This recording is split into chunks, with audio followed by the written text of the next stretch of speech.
No, I don't really have a clever opening for this one compared to the other three, but I made an entrance in the other three, so I thought I'd just, yeah, come in. Anyway, hello, hi, bonjour, all that stuff. Nate Jackson, Criterion Collection Reviewer Guy, person of the sorts. All things Criterion and all things collection.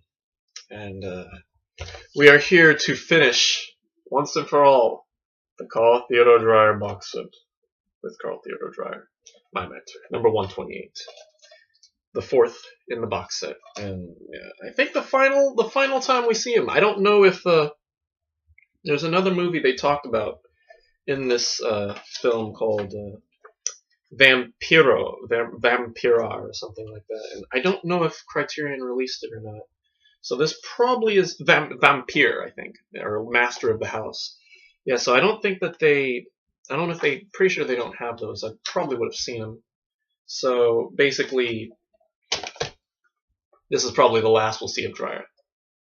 Anyway, I don't have much to say about this one because it's just basically just a biography on his life. He just talks about his birth and how he got into filming, and he's really passionate about making films. And they have interviews with a bunch of people who worked with him. And as I never looked at the booklet of this thing, and I'm looking at it now, and I can show you.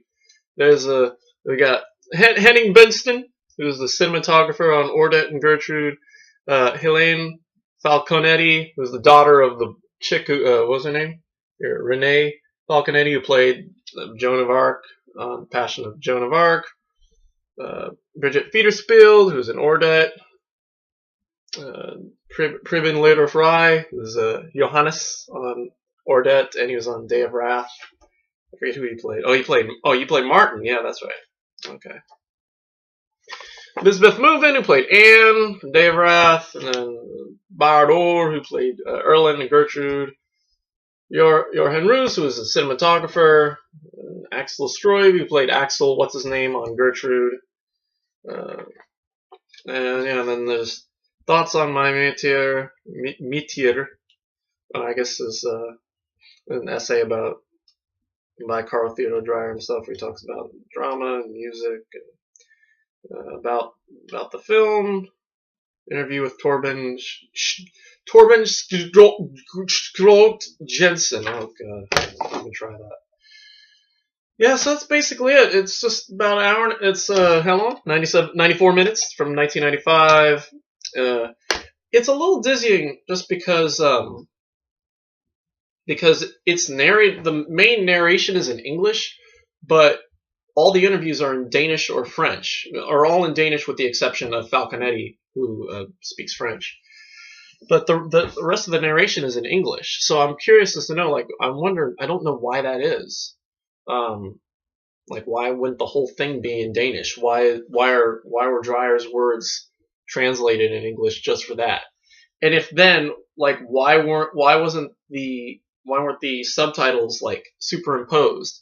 I think that's one of the really annoying things about Criterion, is that they make all their English subtitles optional. For the most part, the majority of the people who buy these films, I believe, would be people who speak English. I mean, there are people out there who probably buy the movies and can speak the language, or just multilingual and just such big geniuses and all that they can watch the film without reading the subtitles and get exactly what's going on. But the majority, I really think the majority of people rely on those subtitles. So to make it optional, I don't know. I guess it is meant for those those smart asses, if you will, those people who just know it alls and all that. So yeah. I can't really say much else about it. That's the only thing I really noticed about it. The film. I mean, I love the cinematography of the interviews. I always liked those, and I really liked I caught that from the little excerpts, the deleted excerpts that were on the three previous films. I think they were a really nice prelude to the documentary we have today. And yeah, that's the size of it. Meiter is definitely. I think once you learn something about the guy, it softens the blow about his music, about the movies he does. So I think, I mean, I still don't think he's my favorite director. I think, I want to say he's better than, I mean, I don't know. He's right up there with Jean Cocteau as far as like directors that I'm not too crazy about. I don't know who I like more or who I mean, I think at least Dreyer's films made sense compared to Cocteau. His Cocteau is just made films that just had nothing to do with anything. So, as far as I know, I mean, The Blood of a Poet. What the hell was that about? Testament of Orpheus. Seriously. I mean, actually, then that one made sense. But anyway, we're getting off topic. Dreyer. Dreyer's films make sense. They're just long and artsy-fartsy up the butt. Criterion. And that's basically how I can sum up the guy.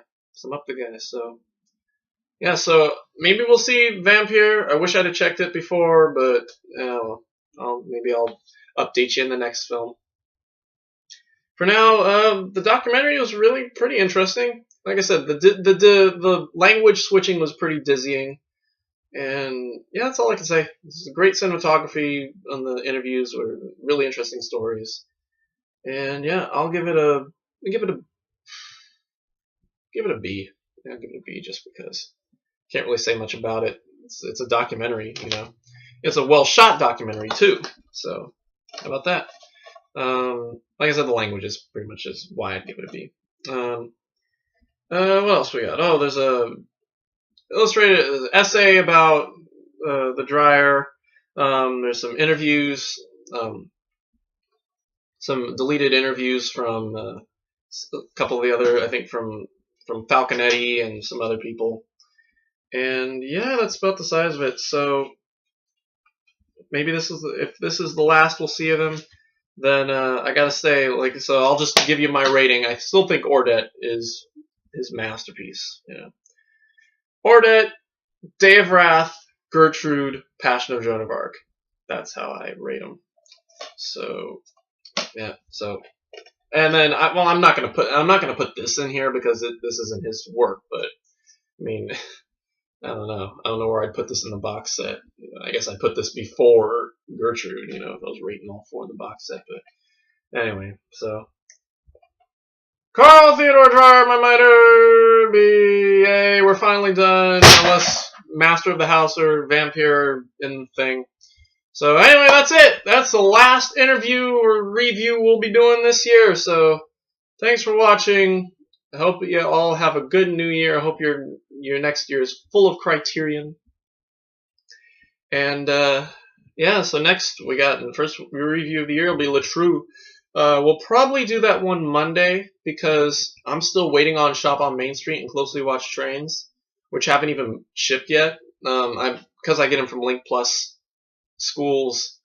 They're still closed for school for spring or for winter break, so I believe that they're probably not shipping out right now, so it won't be until next week when they ship. So probably the only one we'll be able to do next week is Latru. Shop on Main Street I was able to find on YouTube, but with a Russian or Greek subtitles. And Closely Watched Trains was the same, but it has Spanish subtitles and no English subtitles. So I'm okay, that's not very helpful. But anyway, so till further notice, Latru is the only one we're probably going to be doing next week. If I get Shop on Main Street and Closely Watched Trains, I'll do them as soon as I can. But it probably won't be till Sunday probably won't be till Sunday the 15th, the 14th? No, the 10th probably. The 10th, or I think it's the 10th. Anyway, so until then, thanks for watching. Have a Happy New Year, and we will see you in the new year sometime, or probably Monday for Latru, number 129. And until then, morals. God, you can't put a moral on a biography. Don't be afraid to break up your shots. And on that note, Happy New Year, everyone. Goodbye.